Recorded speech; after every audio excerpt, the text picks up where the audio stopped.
Oh, ahoy, ahoy, everybody. Welcome back to the Square the Circle music channel. It's me, your pal, Mage. That's right. You're stuck here again with me. The Square the Circle music channel, where we talk about all things circle and square. Music appreciation and record collecting. Yeah.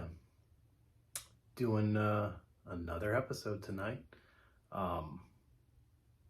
Cause it's my birthday. So, yeah, I wanted to do a special little treat, just you guys and me, for my birthday celebration. 42 this year. 42. This is the year. This is the year it all starts happening. Things are going to start happening to me now.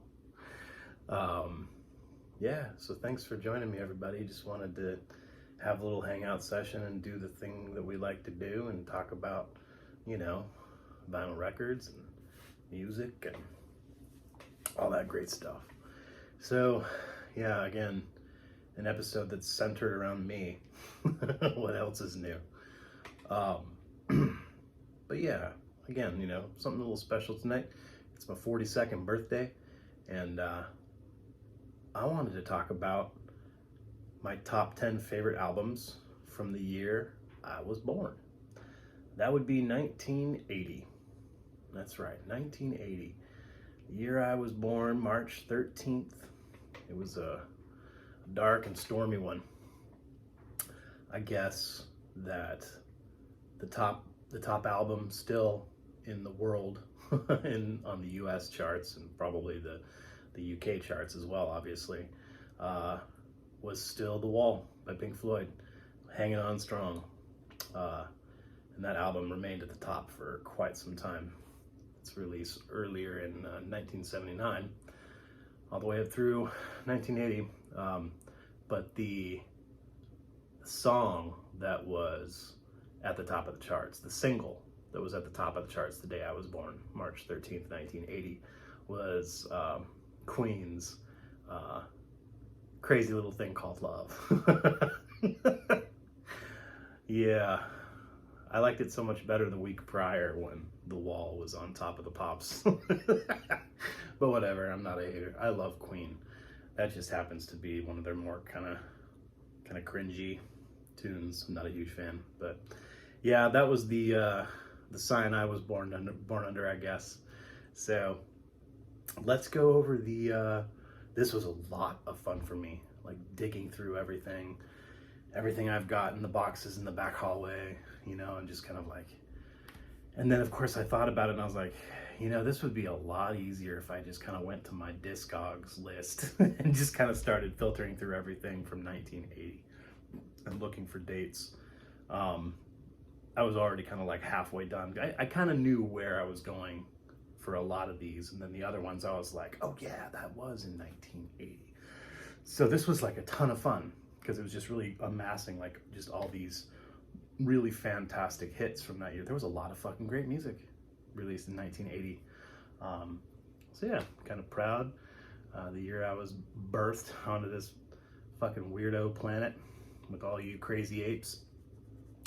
But here I am. Here we are. So let's talk about my top 10 albums of 1980.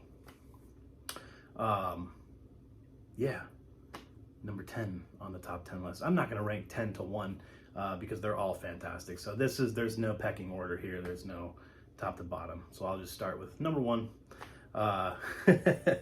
These guys, of course, fantastic album, fantastic band.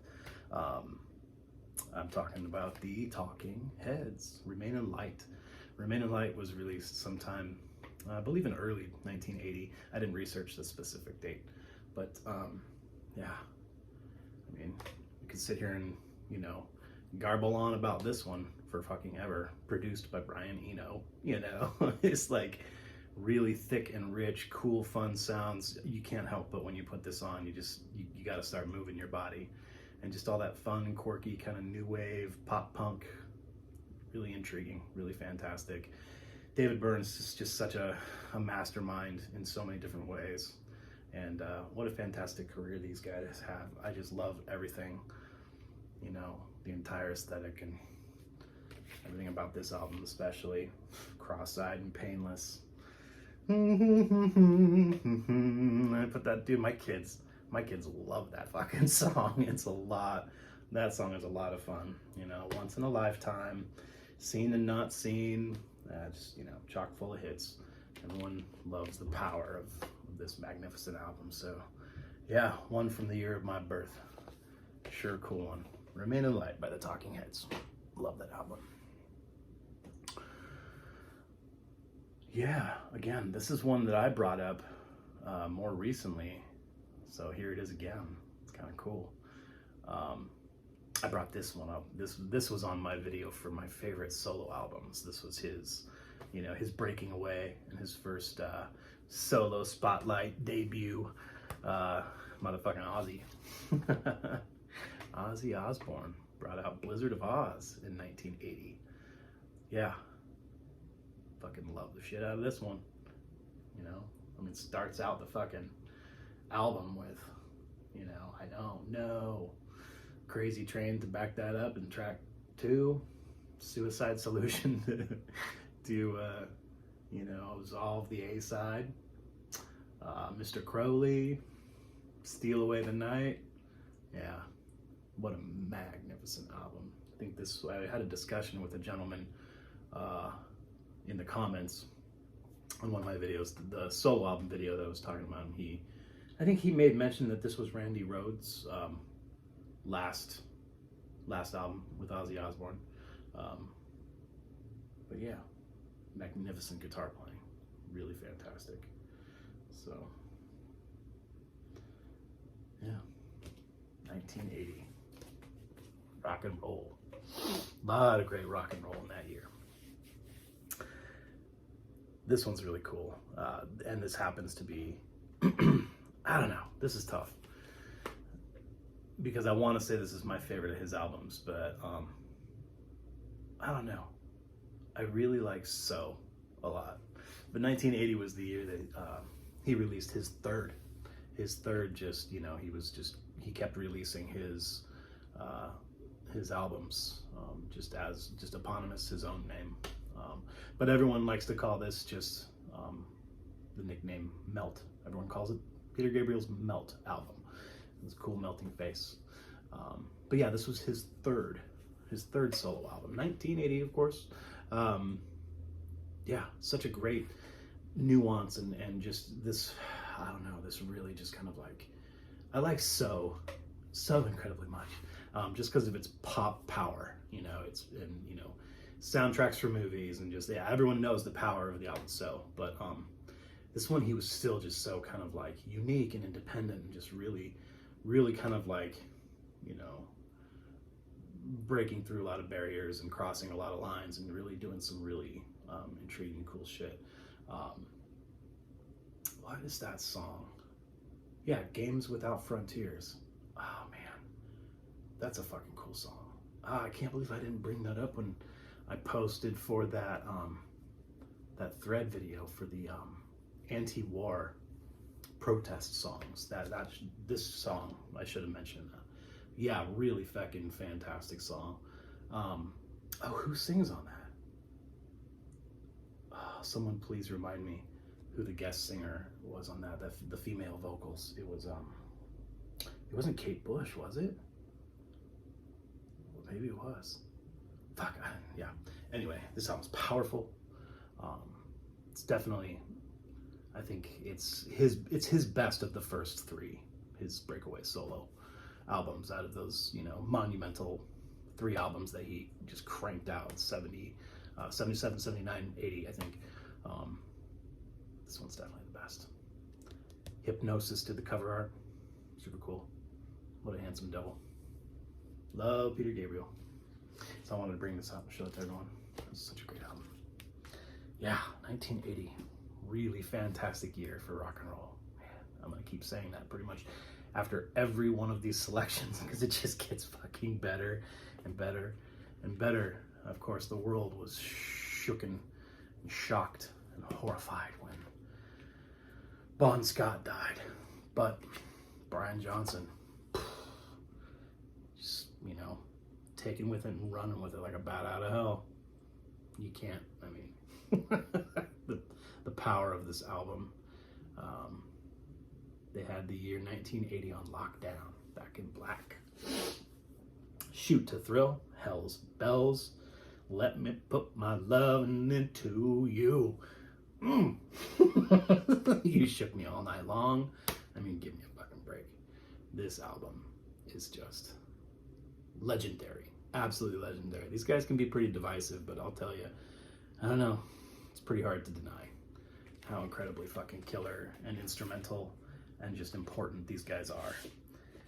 The world of rock and roll, everything the Young Brothers had to offer the world, Malcolm and Angus and Brian Johnson singing and just everything about this band.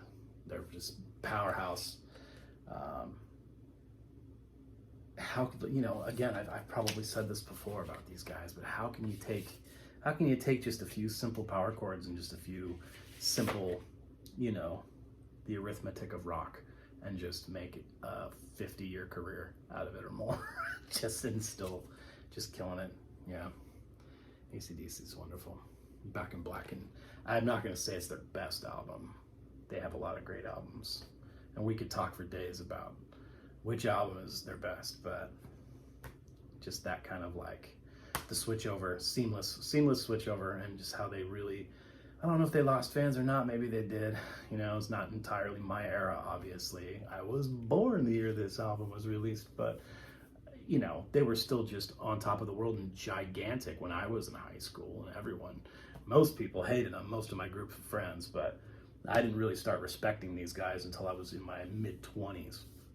When you get a job working, landscape construction, and you're out in the freezing cold fucking every single day, burying, lines of pipe and hooking up fucking sprinkler systems and shit in the dead of winter, and, the frozen ground in Oregon, that's what you're doing. You're just like, construction worker crack. You're just drinking as much coffee as you can and smoking as much weed as you can and just trying to stay warm and trying to stay sane while you're actually losing your mind at the same time. But what keeps you sane?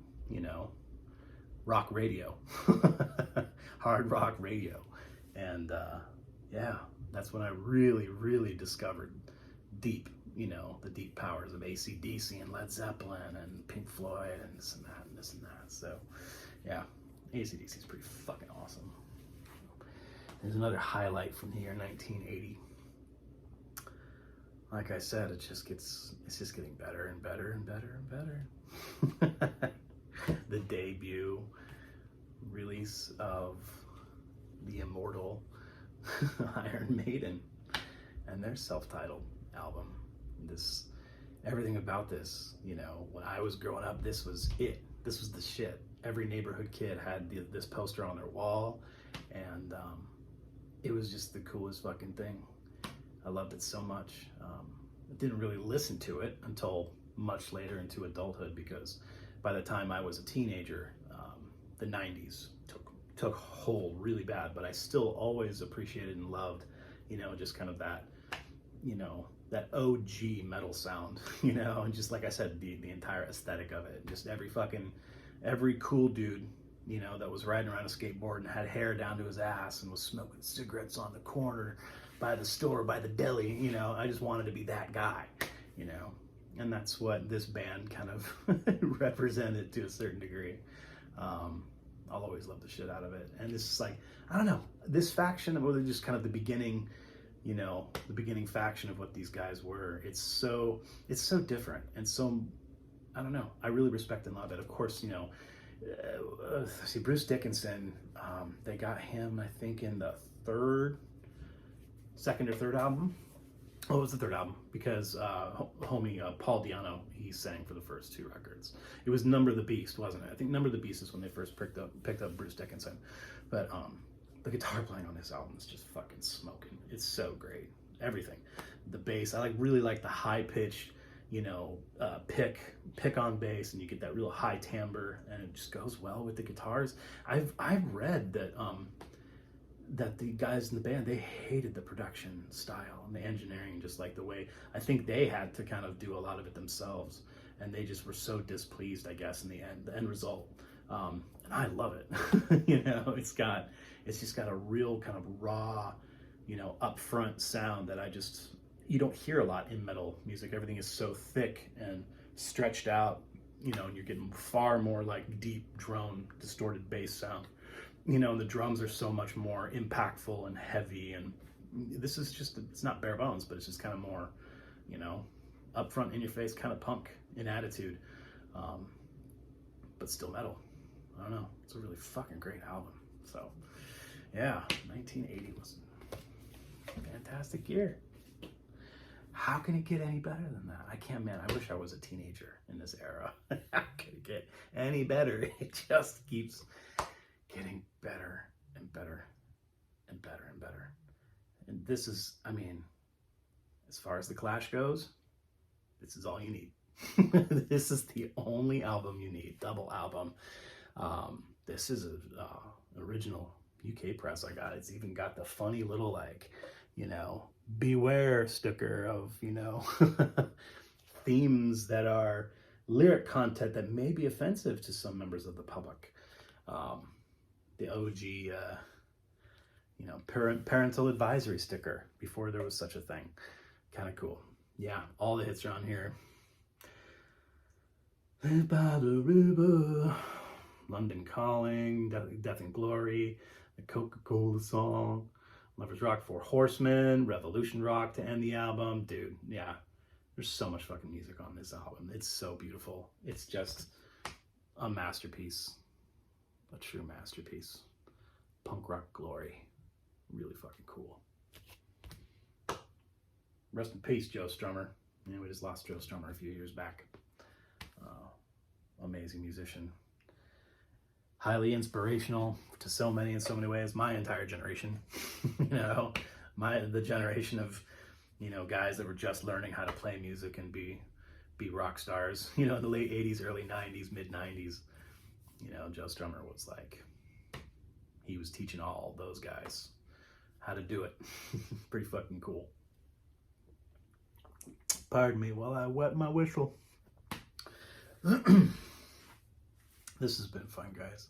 Thanks again for hanging out with me. This was really cool to like put all this together and just to see how much fucking amazing music was released the same year I was born. I'm going to try to find other ways to do this by compiling lists by year. You know, it's just really cool how things kind of amass, and it's just like you get to kind of like really look deeply and kind of magnify what was going on in rock history in this specific period in time, and it forces you to like get on the, you know, internet and like really research like when did this come out and what was going on in the world at this time, and how sometimes these albums and these artists even influence each other and when the music is released, and you know, they're kind of just playing that. I don't know, it's really cool. It's been really fun getting all these records together and just looking. I'm gonna just spin these all day and all day tomorrow, and just kind of like really just kind of like overall full experience of all of this. The year 1980. This one, like, oh my God. I don't know. There's a lot that can be said. I'm not the biggest Rush fan in the world, but this is one of two albums that I absolutely adore, and I can listen to the full album and just be completely blown away by the entire thing. The A-side especially. This has got to go down in history as one of the greatest A-sides ever. Open the album with Spirit of the Radio, Free Will, Jacob's Ladder. That's it, right there. Game fucking over. Oh man, I love that ending, the ending to Jacob's Ladder, like the last 6 minutes of that song. What a masterpiece. Cool fucking art. Yeah. 1980, and then immediately thereafter they cranked out Moving Pictures. Back to back, these two albums. My favorite Rush albums. The only ones I own in my collection. And in my opinion, not my opinion, I mean, it's just like, This is the only ones that I care to listen to. This is my favorite, like, 3-4 year period in Rush history. But I mean, fuck, they were on. I remember being like 6 or 7 years old, and this being some of the first music I ever heard on like rock radio. You know, my parents gave me a tiny little bedside alarm clock radio when I was probably 7 years old, and I used to tune into nighttime radio, and that's what I heard. It was Rush constantly, Fly By Night, and you know, Tom Sawyer, and just all that. You know, it would sing me to sleep. Tom Petty, you know, shit like that. Fucking magnificent album. Permanent Waves. All right. Yeah. Just better and better. Everyone down the line. This is probably, I don't know, I don't want to say my favorite punk band, but just one of the very few punk bands that I can really latch onto and really appreciate and really dig into everything they're doing and find a lot of like artistic merit and a lot of really just fabulous shit about it. Because I'm not one of those, you know, punk as fuck guys that just like, you know, just listens to whatever because it's punk, you know, I don't know, you know what I mean? Like, sorry, but the punk rock I listen to has to be good. It has to be good music. They have to be talented, and they have to know what the fuck they're doing, you know, amongst having all that, you know, that fervor and all that wonderful, you know, edge and raw power that, you know, punk rock conveys. These guys just really did it for me. Really tickled all those nerve centers. 1980s fresh fruit for rotten vegetables by the Dead Kennedys. This was their first full length release, wasn't it? I'm pretty sure it was. I know they had a slew of singles before this, little 7 inches and shit. You know, the Nazi punks fuck off, and not Kill the Poor. Holiday in Cambodia was released before this on a single with California Uber Alice, right? I'm pretty sure. Anyway, great album opener, Kill the Poor. I fucking love that song. Yeah, that's chemical warfare. Oh, dude. Yeah, California Uber Alice, I Kill Children, Holiday in Cambodia, Viva Las. Yeah, dude, Joe Biafra is such a fucking nut job. He's so great. This had a lot of other musicians that were uncredited too. East Bay Ray, like he played a majority of the guitar in here, but there's at least probably 3 or 4 other tracks that he didn't play guitar on. He wasn't in the band yet. Some really great guitar work. Like I said, especially the drumming and the guitar work on this album. Dead Kennedys was one of those groups that were fucking awesome, punk as fuck, and everything, like I said, everything they were conveying, but they were also really great musicians and really unique and creative, and love and respect everything they're doing. And of course, you know, Joe Biafra and all his madness, like, you know, he was, you know, heavily involved in politics, and didn't he run for governorship of California or something like that? Crazy shit. I saw him live. I saw him do like a spoken word, like live thing in like the early 2000s.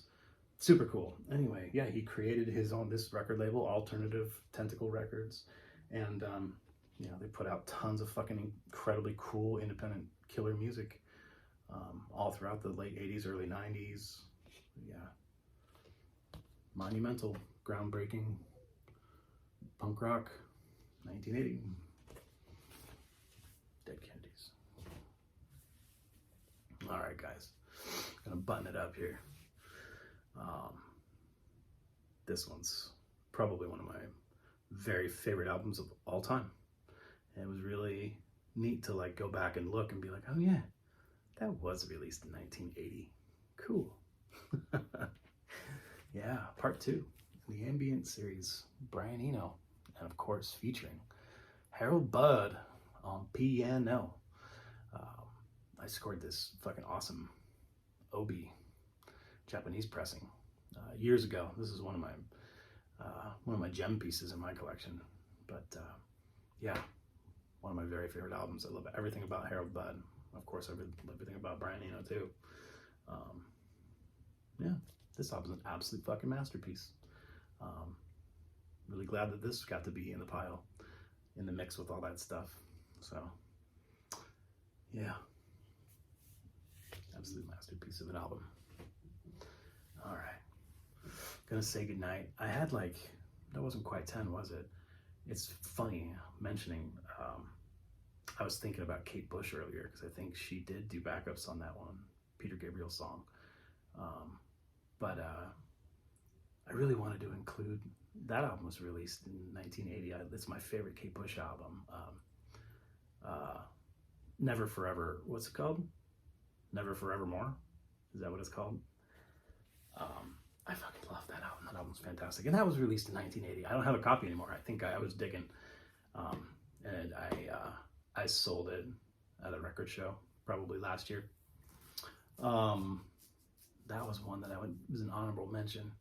Fucking love that album. And another one that this was on the list, and I went to go grab it, and I went up here into the Y's, and I was like, son of a bitch. That's one of the few that I don't have because I probably put it in a box, the sale box to take to a record show. Probably sold it at a record store. But Yes's Drama album, 1980.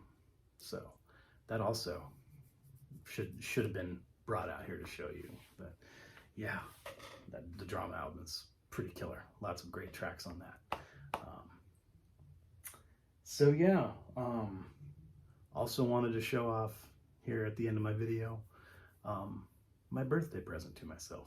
I went down to the record store and bought myself a couple little things that I'm really stoked that I have now. I actually have physical copies of. I've been listening to this a shit ton since it came out last year. It's really magnificent. It sounds amazing. It's just beautiful on the stereo and, you know, of course, in LP format. So everyone go out and get a copy on vinyl of this. But before this, I didn't have a physical copy. I was just listening to it like on YouTube or whatever. But it's the Butterfly 3000 album by King Gizzard and the Lizard Wizard. So magnificent. This album is such a beautiful, wonderful, wonderful spin. It sounds so fucking great. It's just a lot of fun. Everyone go out and grab this. They put out a half dozen or more variants of this, different colors, and released it all in different languages. I mean, obviously not the music, but all of the writing and the ledger notes, and all on the inner and on the labels on the vinyl and everything is all in different languages. It's really unique and cool. Mine actually, with a little touch of irony here, happens to be the Russian, the Russian pressing. So there's no hidden meaning to that, folks.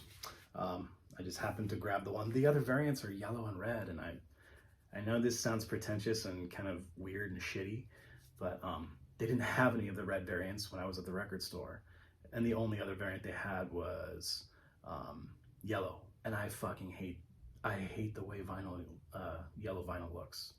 I don't know what's wrong with me. Every other color of the rainbow doesn't seem to bother me. Yeah, except for orange. I don't really like orange either. I guess this is a topic to be discussed in another video sometime. All those little things that us, record collectors hate that drive us crazy. I wouldn't say all colored wax bothers me, and just I think the overhyping of all those silly color variants and splatter and this and that and vomit, all that stuff. It's kind of fucking dorky, but for some reason the bright tones that they use for yellow and orange, it's just so off-putting to me. I don't know why. So off-putting. I can tolerate some of the other ones for some reason, like red and green, but like the bright colors, for some reason those colors don't bother me as bad. But yellow vinyl and orange vinyl, just don't know why. So if I have a choice, I'll generally gravitate towards something like blue. I don't know. I'm kind of a dork. Anyway, so I was happy to buy that for myself. And this was the other thing I bought for myself. I'm so excited about this. This gorgeous, gorgeous box set. I have never seen this before. Of course, they've released all kinds of interesting, cool things like this that have kind of just totally slipped under the radar over the years, but I found this amazing Yes box set. In a word, they released this in 2002, I think. Yeah, 2002. And it's, of course, it's all CDs. But it's just, holy shit, there's so much in here. You're getting all kinds of beautiful new Roger Dean art that I've never seen. Obviously not new, you know, this was released in 2002, so it's already 20 years old. But yeah, I've never seen this this Roger Dean art before. It's just gorgeous. And there's a bunch of it. It's got everything. And so what they did is they just kind of took a compilation of it's kind of a greatest hits, sort of.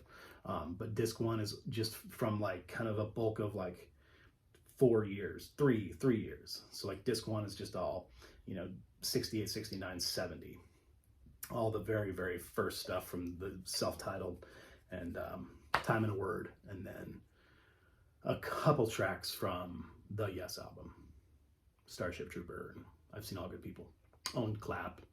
Perpetual Change as well. So yeah, it's more or less a greatest hits album. But then, I mean, there's 5 discs. Yeah.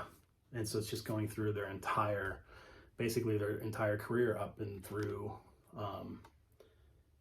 stuff that would be on, I don't even know what album that would be on, not Magnification. Yeah, I'm not so hyper familiar with the latter career of Yes, everything after, like the Talk album. I'm not really sure. But this was a really fun find from my record store today. So this was my birthday present to myself. And I'm looking really forward to digging into this. I haven't even pulled this out yet, looked at any of it.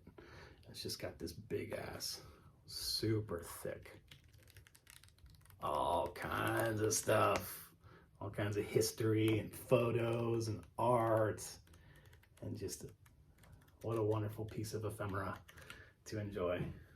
So yeah, really happy about that. And now I have all these compact discs that I can take with me. I don't know if I'll ever do that, if it'll ever leave the house or not, but now if, you know, if I happen to find myself without the Drama album on vinyl for some reason, I've got it here. And I can take this with me when I go on a short vacation. I'm taking a short vacation next week, guys. Can you believe it? Not really. I'm just going for a weekend, an extended weekend. But we're going to hop in the car and I'm going to take my kids down with some family. And we're going to go to the Redwood National Forest. We're going to go look at some giants, an ancient sequoia forest, and go dance around in the pouring wet rain in the middle of the rainforest in Northern California. It's going to be wonderful. It's going to look just like that. If any of you folks have never been to the Pacific Northwest, especially Northern California, that's what it looks like. It's pretty fucking awesome. So we're going to go down there and lick some banana slugs. And I'm going to bring all this with me. Make friends with raccoons.